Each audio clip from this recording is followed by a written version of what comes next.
Hola, soy Natalia Mota, y hoy les voy a hablar sobre El cuerpo como poética, un texto de la autora Laurence Liu.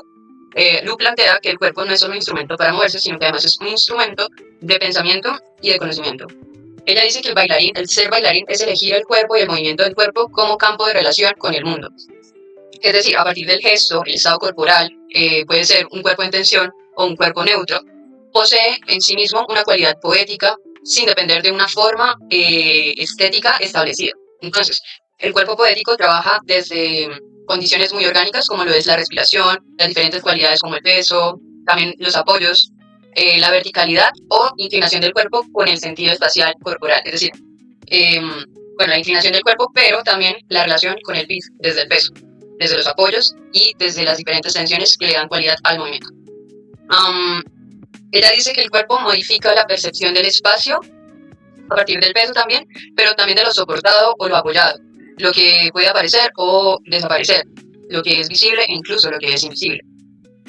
Más adelante voy a explicar cómo esto invisible es parte de, y es parte muy importante de. Siguiendo como con las grandes pautas o puntos importantes del texto, también se expone que la poética del cuerpo no se limita a la técnica, al menos a la técnica convencional, sino que más bien se abre a la exploración, la conciencia corporal, la presencia y la relación del cuerpo y el sujeto, y la relación también entre el cuerpo y el mundo.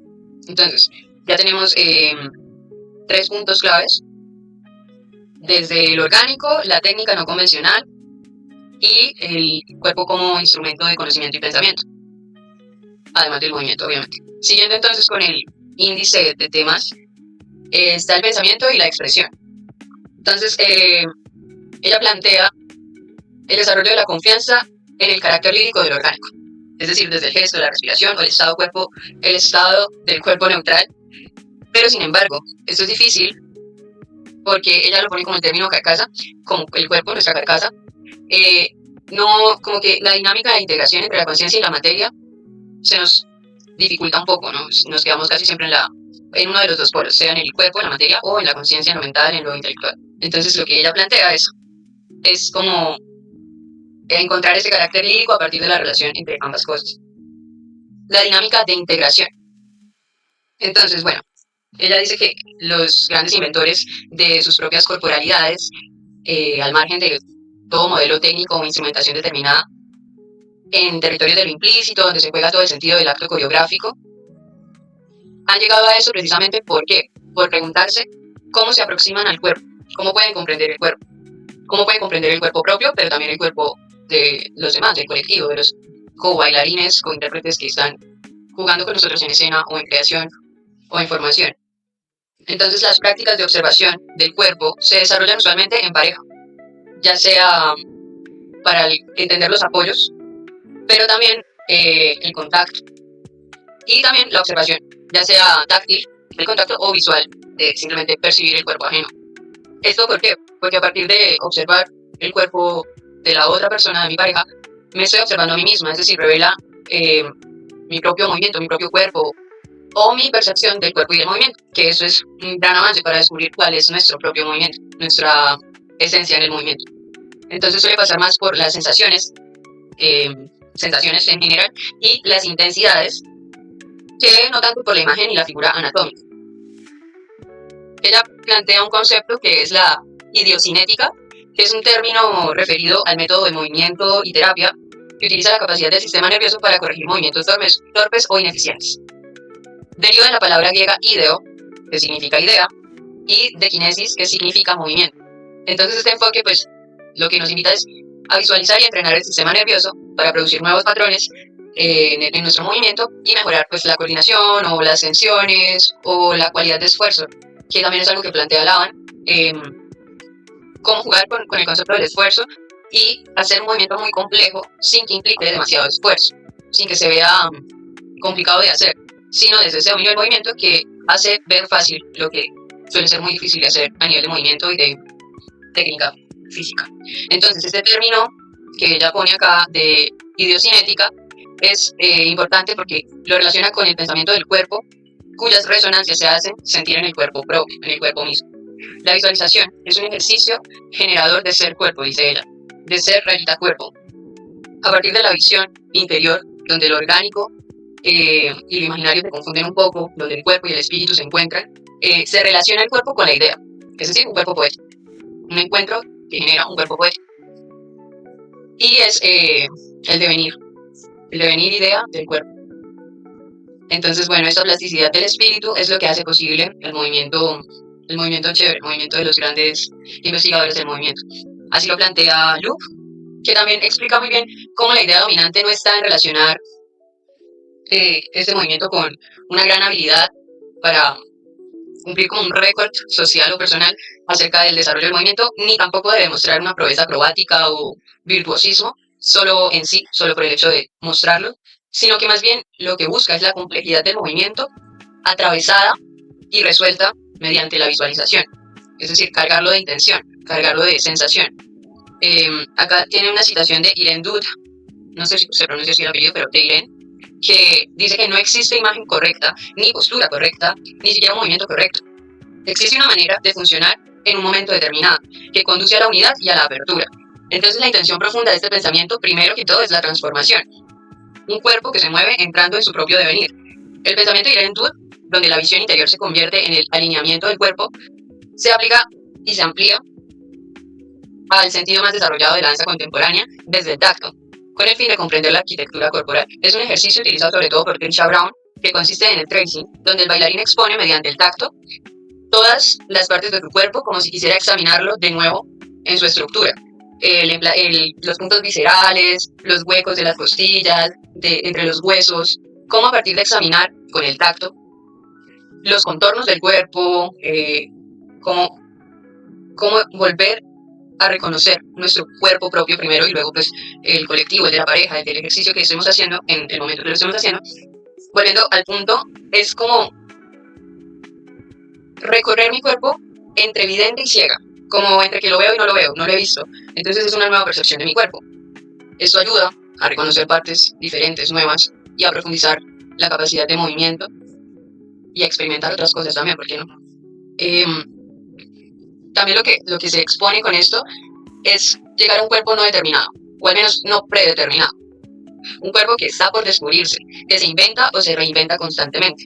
Entonces el cuerpo contemporáneo realmente es un cuerpo históricamente marcado por el abandono de la toma de poder sobre las cosas, que se entrega a su propia incapacidad al negarse a restablecer funciones que operan en estrecha relación con lo real, con una mecánica del sentido, pues.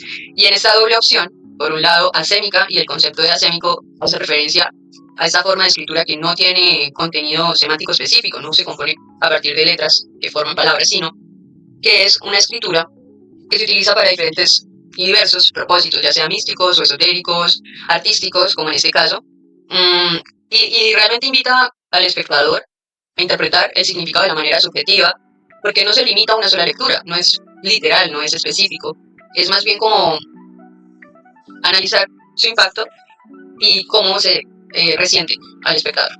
Entonces este lenguaje asémico, esta doble opción asémica del lenguaje, de la expresión, y por el otro lado también las renuncias a las tomas del poder, ¿no? Que eso también es muy importante. Esto no conduce a ningún abandono de las zonas hasta ahora privilegiadas, más bien a su alteración.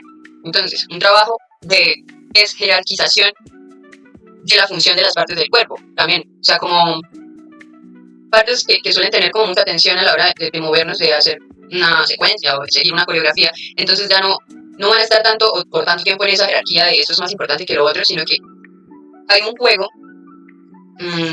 que altera precisamente como estas zonas privilegiadas y le da sentido pues a otras, las va mutando. Ni siquiera es que pase para otras, sino que esas mismas pueden mutar, pueden generar como algo diferente. Empezando por ejemplo por la cabeza, ya no es como este lugar inmovible, inmutable de mi cuerpo, sino que además se puede prestar para la expresión de un lenguaje o como ceder la función, por ejemplo, expresiva de los gestos, de las muecas, de lo que mi cara transmite a partir de mis gestos. Y esto pues permite ser como un espejo de los acontecimientos, pero más allá de esto, pues tampoco debe sustituir lo que sucede en el cuerpo. O sea, tienen que tener una correlación, un sentido, que no sé si compositivo también sí, pero más que eso también es como un sentido poético. Así lo he entendido en esta lectura. Y bueno, Mm, en el contact improvisation también, que es uno de las técnicas que ella menciona, se juega esencialmente con esta función de apoyo repartido en el cuerpo. También enseña el contact improvisation que la piel contiene los resortes de la tridimensionalidad. Es increíble. Este valor de volumen es esencial para la danza contemporánea porque es lo que abre el cuerpo al mundo dentro de su propio movimiento. Entonces, bueno, esto también lo planteaba Laban. Al esculpir el espacio, al moldear el espacio, el cuerpo inscribe de golpe sus propios relieves, su propio mapa de movimiento. Entonces, esos relieves se ajustan a las tensiones y contratensiones y también a las dinámicas de la materia corporal. También, entonces, acá tenemos el paréntesis. Acá también, hablando de Laban, entra el concepto de la sinesfera o esfera gestual, que es en ese primer espacio de proximidad donde se circunscribe el espacio gestual, sin desplazamiento. Entonces es una materia que nace en lo gestual y que está allí para hacerle encontrar esta identidad, autenticidad. Y bueno, pues esto por la parte del contact. Y explica cómo la danza contemporánea ha reevaluado, reexaminado, reconstruido funciones elementales del cuerpo y su anatomía con el fin de convocar todos los cuerpos posibles. Entonces los cuerpos poéticos, susceptibles de transformar el mundo a través de la transformación de su propia materia, pues son como los que ella menciona entre muchas otras cosas, como Laban, como Trisha Brown también la menciona. Y bueno, siguiendo entonces con la temática, ella explica cómo estas corporeidades reducidas a lo invisible, acá está el tema de lo invisible y lo visible que hablé al principio, vuelve a retomarlo para ahondar un poco más y explica que todo el arte moderno le empezó a abrir las puertas a partir de ciertas obras que también menciona, y ahorita voy a poner como algunas imágenes y ejemplos, para empezar a abrir como este paso, este camino, este rumbo. Entre ellos está Rodin con su bulliciosa Puerta del Infierno, una escultura muy, muy llena de detalles, es muy potente. Voy a poner como algunas imágenes por acá para que tengan idea de qué estoy hablando y porque me parece impresionante. También explica el expresionismo en la pintura como en la danza de Nijinsky, que reinventa un abanico de variaciones entre ambas cosas.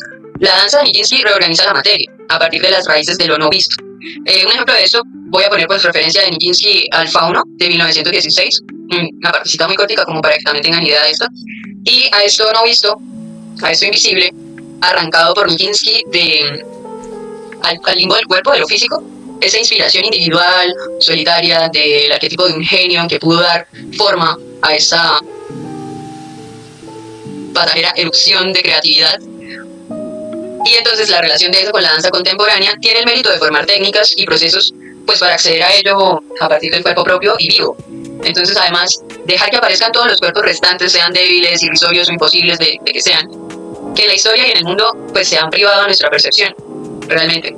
Incluso pues como arrojados a un basurero existencial. Dice personajes transparentes, personajes furtivos de lenguajes coreográficos como Wickman, Botico, Link, Monk, Trisha Brown, y son como estas sombras ligeras a las que la coreografía no concede, a veces ni siquiera la duración de existencia necesaria, cuya aparición está ligada únicamente a la necesaria metáfora de un gesto o un estado de ánimo, un estado del cuerpo, un estado del entorno, a un estado.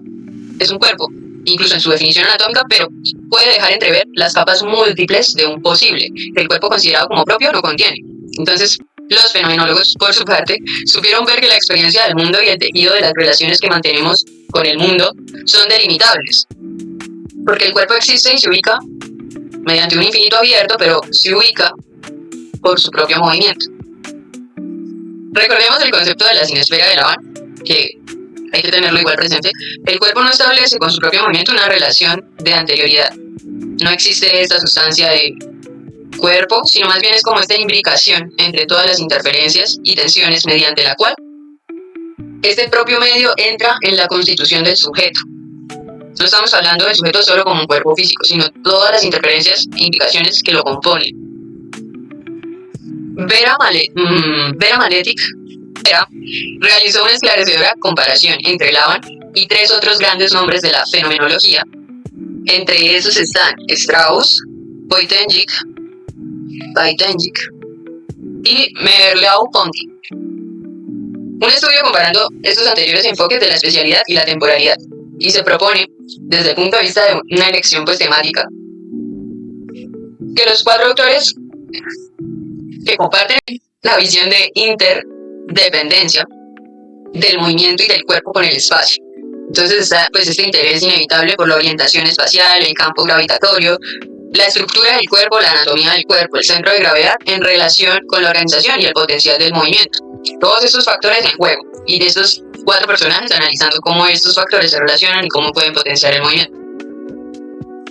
Vera compara 2 visiones, como el cuerpo no cerrado, abierto, y que hace resonar en el espacio las vibraciones infinitas de su tactilidad.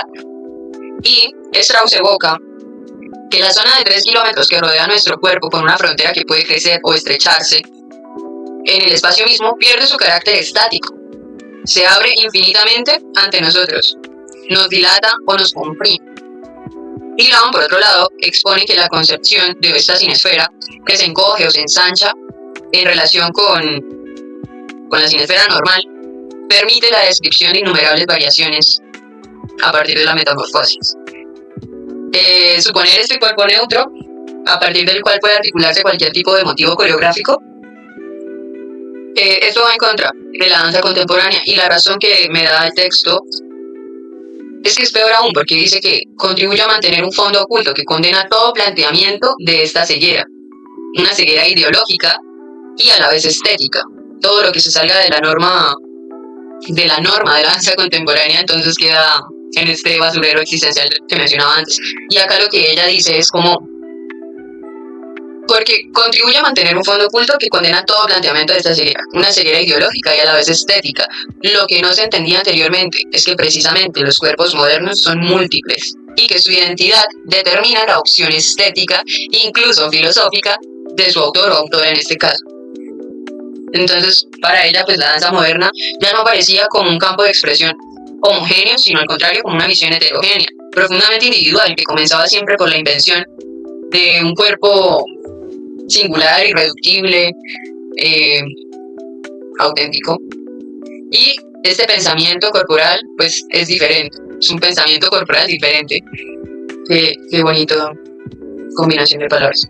Hoy por hoy, los cuerpos pasan a menudo de un estado a otro. Parece que la brecha histórica ha inclinado o nivelado incluso a favor de la poética, pero es una poética de la indiferencia, ya que no quiere conocer estas fracturas históricas entre los cuerpos, sino desde la individualidad, y esto pues genera indiferencia hacia lo diverso, lo ajeno. La reconciliación o el rechazo de la pregunta ¿pero qué cuerpo? ¿Qué cuerpo? Es como la confrontación actual. Todo está mezclado. La mayoría de las veces distintos cuerpos circulan, ya sean visibles o invisibles, en el interior de los cuerpos danzantes. Estamos hablando de una multiplicidad de cuerpos invisibles o visibles dentro de un cuerpo o varios cuerpos. Esto es como un misterio, son como sucesos misteriosos que refieren a las capacidades corporales, pero es que también se confunden o se sobreponen unas a otras, ¿sí? En relación. Siguiendo con la temática, la escritura que se lleva a cabo a partir de este movimiento y a partir del cuerpo del bailarín se da por un medio de convicciones personales, reflexivas, intelectuales, saberes previos que construyen una filosofía sobre el cuerpo. ¿Qué cuerpo? Esa es la pregunta. Eso es como lo que plantea el cuerpo, esa pregunta. ¿Qué cuerpo? ¿De qué cuerpo estamos hablando? Toda obra coreográfica contemporánea, según el texto, tiene intereses diferentes, más allá del territorio de la danza. Por su propia historia, los cuerpos diferentes, cada uno de ellos, tiene una propuesta de pensamiento sobre el cuerpo. Esa pregunta relativiza y se libera de la presencia de un cuerpo absoluto, un cuerpo único, universal, absoluto, verdadero. Y eso es un fantasma conceptual, porque ese cuerpo único y utópico tal vez no existe, realmente es un fantasma conceptual, o sea, es como una visión esencialista, pero todo el sentido de la danza contemporánea va por el contrario, deshaciéndose de este fantasma del cuerpo de origen y lo que busca no es un campo de interferencias, sino un campo susceptible de organizar estas interferencias. Entonces bailar consiste en hacer legible esta red sensorial. También, ¿por qué no intelectual? Que el movimiento esparce a cada instante y contribuye a su propio retorno. Entonces es una función semiótica que estaría contenida en un cuerpo, en el cuerpo que baila, a título de potencial además. Lo que llevó a toda una corriente de pensamiento en relación a la danza, en relación con la danza, es como buscar esta salida, esta liberación del ser, cuerpo, de nuevo, respecto de toda la dependencia causalista. Es una búsqueda, es una exploración que ha estado presente constantemente en la modernidad de la danza, sobre todo a través de grandes nietzscheanos como Laban y Humphrey, que aspiraban al desencadenamiento de las facultades motrices para arrastrar el cuerpo a una dimensión únicamente simbólica. Voy a poner acá un fragmento del texto, casi que de la parte final del texto, pero realmente está muy bueno y recomiendo que si pueden releerlo y reflexionarlo un poco más lo hagan, porque personalmente yo creo que necesito volver a hacerlo, que dice como algo así: el cuerpo será en primer lugar lo que pensemos de él, lo que él mismo piense de él, así como el lugar donde aceptemos que nos lleve. Aunque hoy estemos lejos de esos procesos de esclarecimiento, aunque el cuerpo danzante juegue hoy con sus sombras, sus opacidades, pese a todo eso, sigue siendo, en las prácticas y en el pensamiento de la danza contemporánea, aquel pensador de vida anunciado por Nietzsche. Es muy lindo esta relación entre danza y filosofía y todo lo que permite gestionarnos de nuestro cuerpo y del cuerpo en general, y cómo lo percibimos y cómo lo vamos transformando a partir del movimiento. Eso ha sido pues como lo que me ha quedado en resaltador del texto, los puntos que a mí me hacen más, que me resuenan más. Y pues ya no siendo más, este es mi video relatorie sobre el texto de Luc, de Laurence Luc, El cuerpo como poética.